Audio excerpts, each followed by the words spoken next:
Hey guys, I'm going to do a quick video here on how to repair a leaking faucet, a garden faucet, like outside off the side of your house, your hose bib. In particular, I'm going to deal with the anti-siphon valve or backflow that's on any of the more modern faucets. There are adapters that'll go on for older faucets you might see, but this is going to be most common on newer homes built within the last, I'd say probably 10-15 years even. They'll all have some variation of this.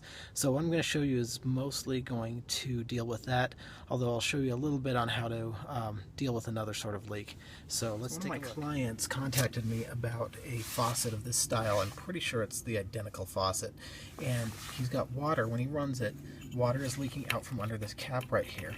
What this cap is on top is an anti-siphon. It makes it so that when you turn your water on, run it, and then turn it off, you don't have two things happening. One, you don't have a block of water sitting back in this pipe, because this pipe here actually extends anywhere from 8 to 14 inches inside your house, so that that water doesn't freeze where it's connected to your water line. You don't want that pipe freezing during the winter.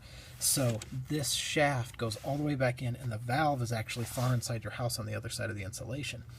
But what will happen is when you run the water and then you turn it off, if you have a hose connected, it can't breathe any air in. It's like a straw when you stick a straw in a cup of soda and put your thumb over the top and pull it out, and how the soda will hang in the straw. That same thing will happen here.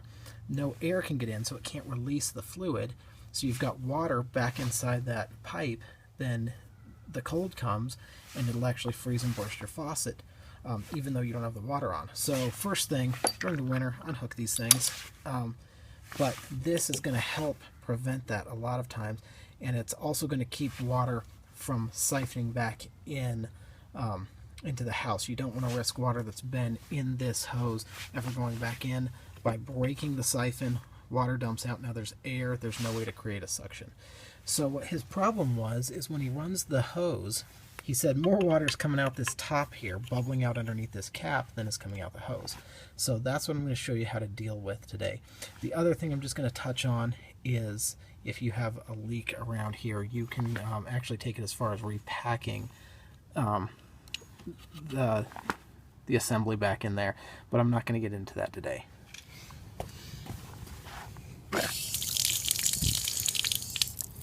I want to get this little cap off the top, but it's really cold out today, so it's really fragile. So I'm going to just work back and forth really slow. If the weather's warm out, you're probably going to have a little easier time getting this off, but still be careful. Just go nice and slow, front and then back, back and forth.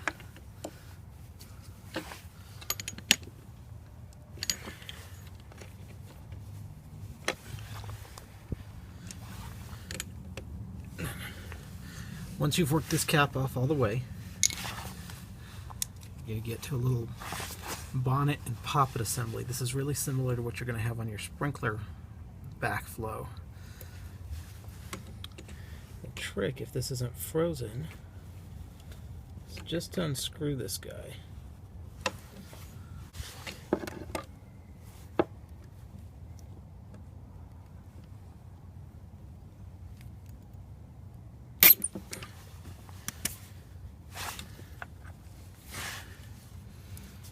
Again, don't do this on a cold day like I'm doing. When it's warm, this will be much, much easier. You won't risk breaking it.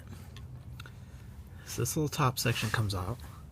Inside, you've got this little tiny closer. What this does is this seats inside of here when the water pressure goes on and keeps water from coming out the top. When you turn the water off and the pressure goes away, this drops down, allows air to siphon in the top. That way all the water in this unit can flush out.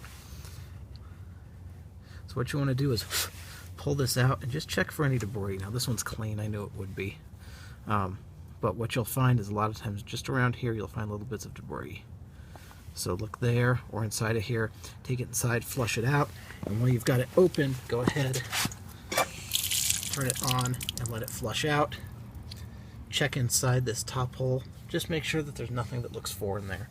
Then we're going to just put it back together. That guy is going to go inside.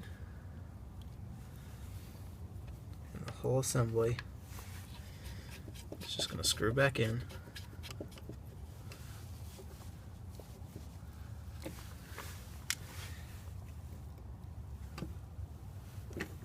Just barely snug.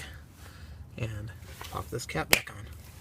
Now, if you happen to break that or if it's damaged, you can buy one of those at your hardware store, Home Depot or Lowe's, something like that. The other thing, if you're leaking, if this is leaking, that should clear out the backflow, the anti-siphon.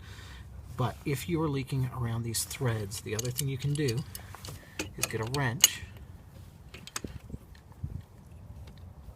put a wrench on this, and a wrench on the bottom. You'll want to grab this from the bottom and tighten it. Put a wrench on here and tighten just this inner nut right here. That's going to compress the packing around that valve, and that should stop any leaking that's happening around your handle. Either when the valve is open or closed, you'll get different leaking depending on what's going on. But if you can tighten this in just a little bit, be careful, make sure you hold this tight, or else you'll risk torquing and breaking the whole assembly off inside and causing a leak. That'd be bad. And don't over tighten this, because it can only take so much more compression than it was put together with at the factory as that wears out. Over time, if you're talking about an older faucet, you'll have to pull this out and replace that packing in there, but I'm not going to deal with that today. So hopefully that helps you out.